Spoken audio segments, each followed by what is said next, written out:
Hai, Assalamualaikum anak-anak Mama. Okey, hari ni Mama nak cerita pasal bab 5 pula. Okey, tamadun awal dunia. Okey.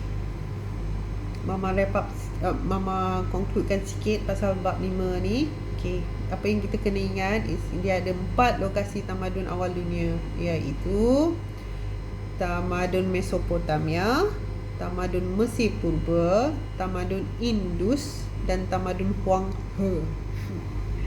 Okey.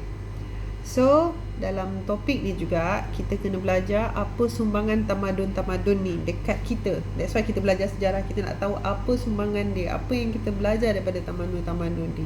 Okay? Apa yang kita belajar aspek-aspek tamadun ni dari segi yang kita kena belajar dari segi pemerintahan dia dan pentadbiran. Lepas tu dari segi kegiatan ekonomi dia. Lepas tu dari segi teknologi.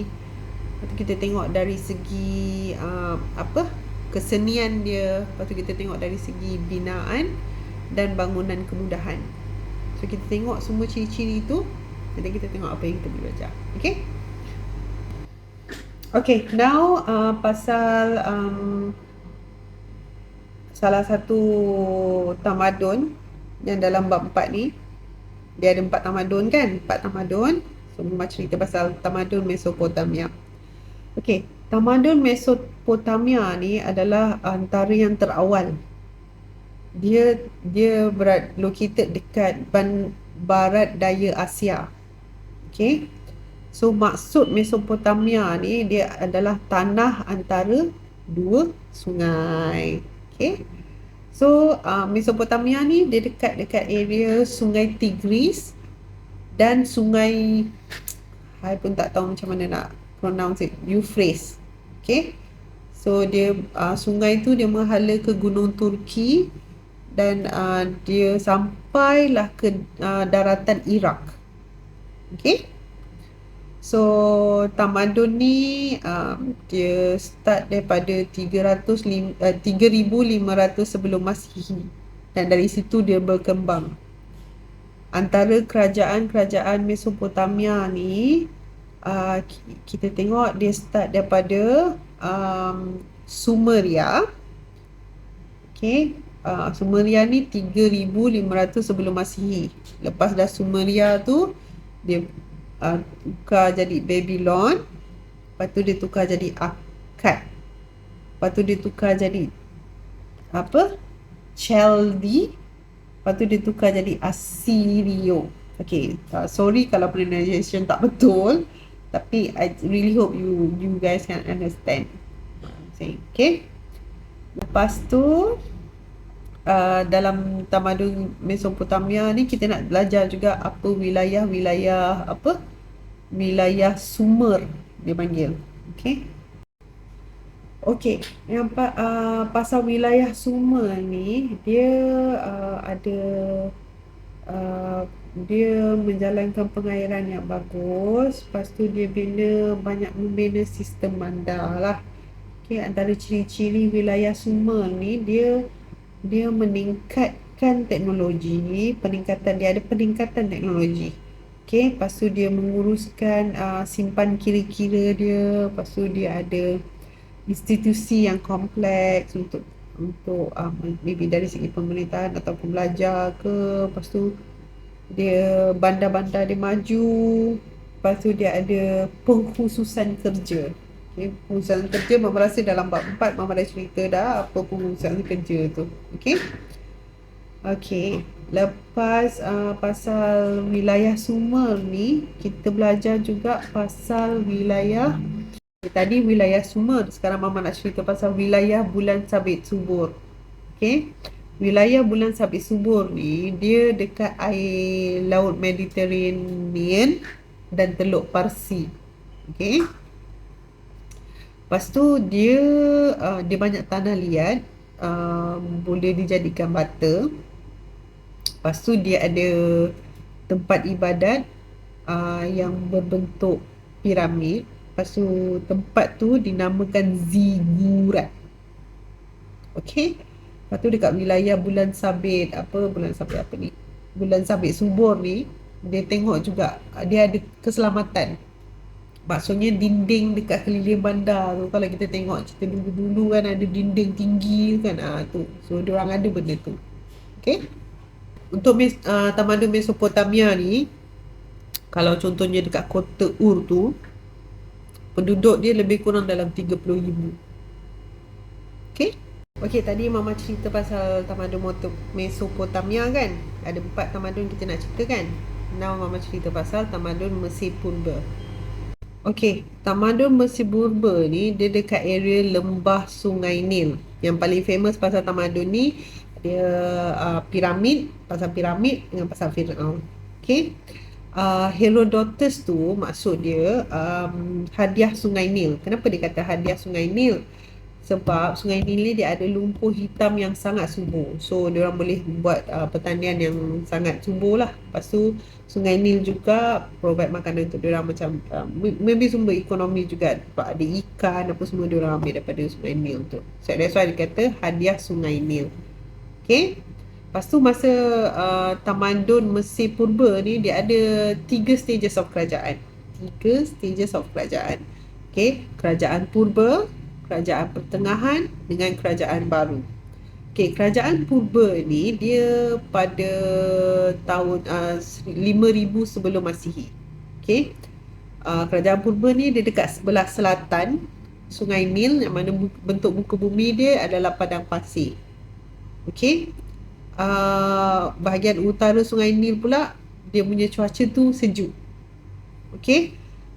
Raja Menes ni dia satukan semua area-area yang ada ni, lepas tu dia jadikan satu bandar, nama dia Memphis. Okay. Kerajaan pertengahan pula dia pada tahun 2100 sampai 1650 sebelum Masihi. Okay. Kerajaan ni dia mau fokus dekat kesusasteraan dengan ukiran. Okay, ibu kota dia kita panggil Tebes atau Tebes ke apa, memang tak tahu. Lepas tu kerajaan pertengahan ni dia ada hubungan perdagangan yang baik dengan Nubia. Tapi lepas dia dah ada hubungan yang baik dengan Nubia, dia pun ambil alih lepas tu Nubia tu. Okay. Lepas tu dia ada kerajaan baru. Kerajaan baru ni pada zaman Firaun lah. Zaman Firaun yang paling famous nama dia Ramses. Dia memang paling famous. Lepas tu zaman kejaduhan kerajaan baru ni dia pada waktu Ramses II. So dia jatuh iaitu pada 1279 hingga 1213 sebelum Masihi. So dekat situlah kerajaan tamadun Mesir Purba ni jatuh. Now dekat tamadun Indus. Okay, tamadun Indus ni dia dekat area lembah Sungai Indus. Dekat area sini dia ada 2 extreme weather. Okay, satu contohnya kalau dia banjir, dia memang super banjir. Kalau dia kemarau, dia super kemarau. So sebabkan keadaan macam itu, so tanaman-tanaman ni selalu rosak, tak subur lah. Okay, so ada kesusahan kat situ sikit. Lepas tu walaupun macam tu, aktiviti utama dia orang tetap pertanian dengan perdagangan selatan, belah-belah selatan Mesopotamia. Okay. Bandar dia orang yang terkenal adalah Mohenjo-daro dan juga Harappa.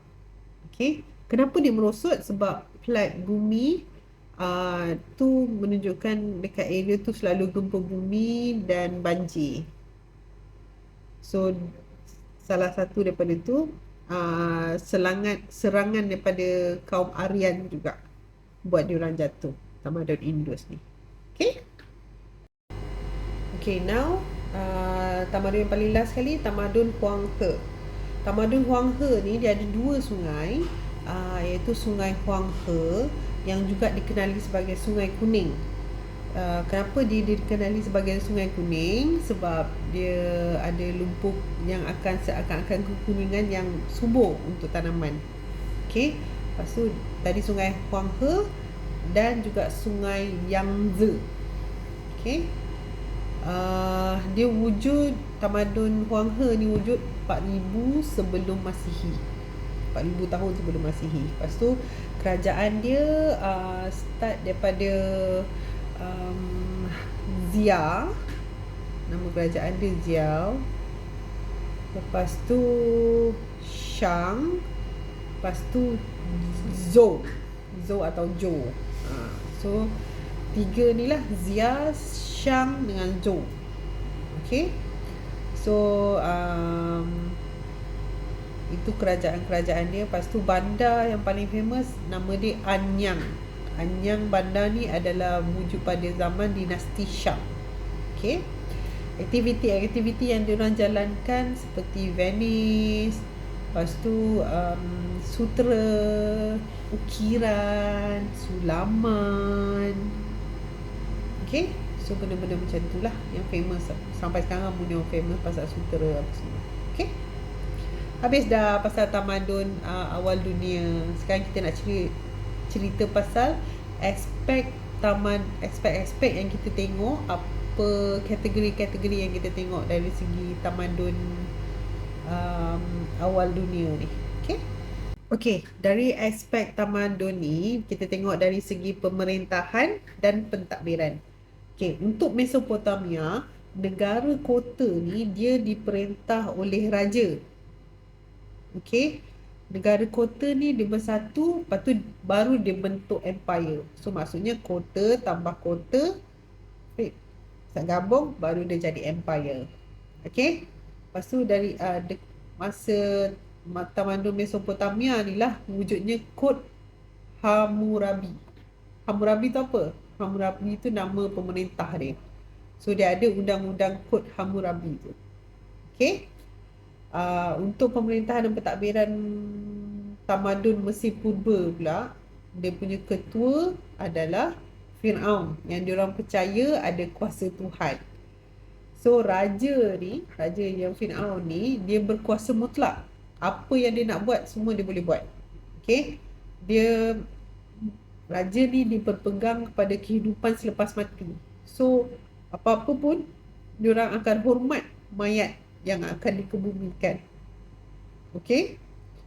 So untuk tamadun Indus pula lain. Pemerintahan dia dipegang oleh golongan pendeta. Pendeta ni kira macam orang alim lah untuk orang agama tu. So golongan pendeta ni dia ada banyak pengaruh dari segi keagamaan lah. So dari segi pentadbiran tu pun diorang banyak guna agama. Okay. Lepas tu untuk pemerintahan pula, macam dari segi politik, tamadun Huanghe pula, dia berasaskan negara kota. Okey, dia untuk tamadun Huanghe ni, masyarakat dan keluarga melupakan satu unsur yang penting. Dekat tamadun ni juga dia ada bahagikan kelas-kelas sosial lah, macam contohnya golongan bangsawan, golongan hamba, golongan pertengahan. So dia buat classification social tu. Okay. Lepas tu dia orang percaya kuasa raja tu datang daripada syurga. Lepas tu raja ni berkuasa dalam bidang ekonomi, politik dengan agama. Okey, dari segi kegiatan ekonomi pula untuk tamadun-tamadun ni, ekonomi untuk Mesopotamia, ekonomi dia ditadbir secara berpusat oleh golongan agama dan raja. Okey, kerajaan dia tentukan jumlah tanaman dengan bilangan petani. Dia wujudkan pengkhususan kerja tu. So maksudnya kalau dia petani, dia buat kerja petani je. Kalau dia jurukira, dia buat kerja jurukira je. Kalau dia hamba, dia buat jadi hamba je. Okay. So itu kegiatan ekonomi untuk Mesopotamia. Untuk Mesir Purba pula, dia punya ekonomi tu lebih kepada pertanian yang paling utama. Lepas tu majoriti penduduk dia adalah petani. Petani ni dia akan sewa tanah kepada raja. Dia akan bayar. Kalau dia nak bertani, dia akan bayar tanah tu pada raja. So terdapat kegiatan perdagangan lah dekat Sungai Nil tu. Sebab Sungai Nil tu dia lebih kurang macam pelabuhan. So dia ada bandar Thebes, Memphis, Elephantic Mama tak tahu sangat pronounce. You can baca dia Mama punya notes. Okay. Lepas tu untuk tamadun Indus pula, kegiatan ekonomi dia berasaskan pertanian juga. Dia ada logam, dia ada tembikar. Lepas tu tanaman utama dia gandum dengan barley. Hmm. Lepas tu haiwan peternakan dia pula lembu dengan kambing. Lepas tu dia ada juga kegiatan selain daripada tu, uh, emas, gading, tenunan kain, kerja logam, kan. Lepas tu kegiatan perdagangan ni memang pesat. Sebab dia orang boleh berdagangkan emas, gading, gajah, okey, benda-benda macam tu. Itu untuk tamadun Indus. Untuk tamadun Huanghe pula, tumpuan dia lebih kepada pertanian sekoi dengan tanaman padi. Tanaman utama dia biasanya gandum dengan padi. Lepas tu dia ada haiwan ternakan seperti lembu, kambing, ayam, babi.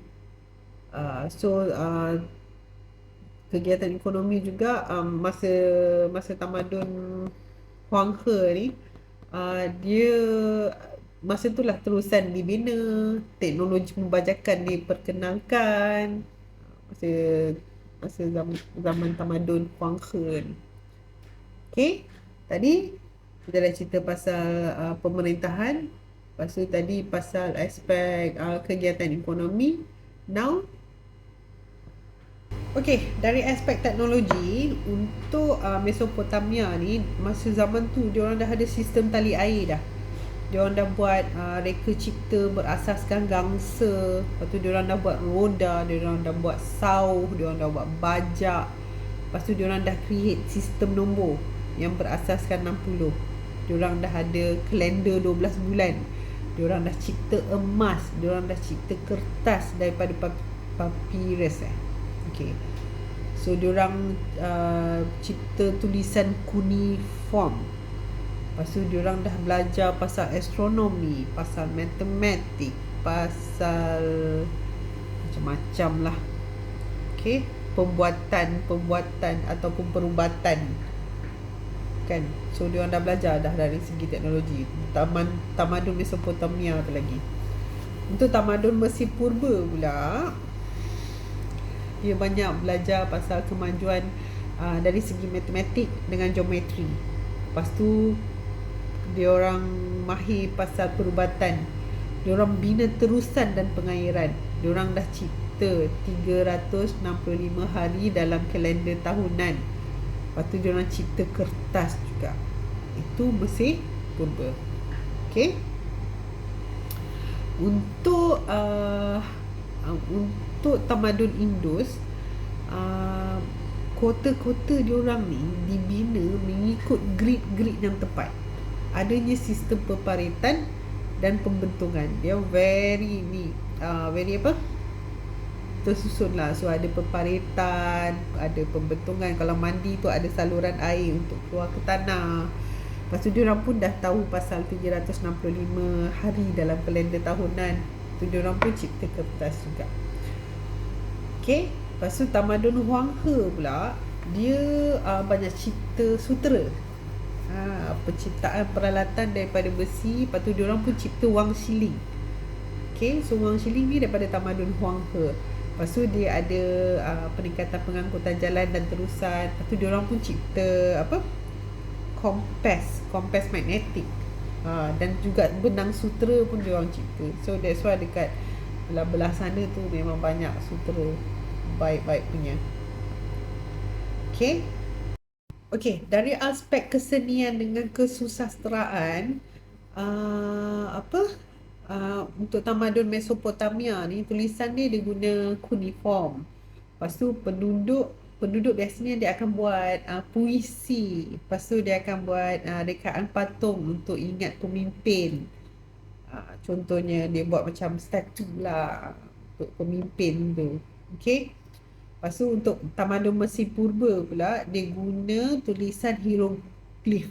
Tadi Mesopotamia dia guna cuneiform kan. Untuk Mesir Purba dia guna hieroglif. Okay. Lepas tu dia ada buat lakaran hasil kesenian dekat tembok-tembok batu sebagai lukisan, ada dekat kawasan perkuburan. Tu seni dan sastra Mesir Mesir purba lah. Untuk tamadun Indus pula, dia punya seni dengan sastra dia guna tulisan piktograf. Okay, dia sama dengan tamadun Huang He. Piktograf tulisan dia. Lepas tu dekat tamadun Indus ni, dia hasilkan balang yang ada ukiran geometri dan motif alam. Contohnya dari tembaga, gangsa, batu permata. Okay, so itu untuk tamadun Indus. Untuk tamadun Huang He pula, macam Mama cakap tadi, penulisan dia piktograf sama dengan tamadun Indus. Lepas tu diorang pun cipta puisi juga yang romantik-romantik. Lepas tu lirik tu dia buat diolah dalam pelbagai bentuk tradisi masyarakat. Lepas tu hasil kesenian tu dilukis pada tembikar. Biasanya dekat tembikar yang diorang buat tu, diorang akan buat painting dekat kat situ. Okay? Okey, dari segi binaan, bangunan dan kemudahan, zigurat yang berfungsi untuk Mesopotamia ni, zigurat ni adalah nama tempat ibadah dia lah. So nama dia zigurat. Lepas tu antara binaan bangunan yang paling famous sekali Taman Tergantung Babylon tu untuk Mesopotamia. Okey. Untuk tamadun Mesir Purba, bangunan yang paling famous adalah piramid, Sphinx dan tempat-tempat ibadah diorang. Okay.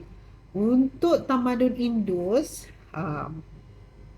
diorang sangat famous dari segi diorang ada kolam mandi besar, diorang ada kota yang dibina ikut grid yang tepat. Lepas tu diorang ada selapang, diorang ada sistem pipe dan pembentungan macam tadi Mama cerita. Lepas tu diorang ada dewan perhimpunan juga. Untuk tamadun Huang He, diorang tak berapa sangat dari segi monumen, seni bina monumen. Tapi diorang ni bandar pertama yang dibina adalah pada zaman dinasti Shang.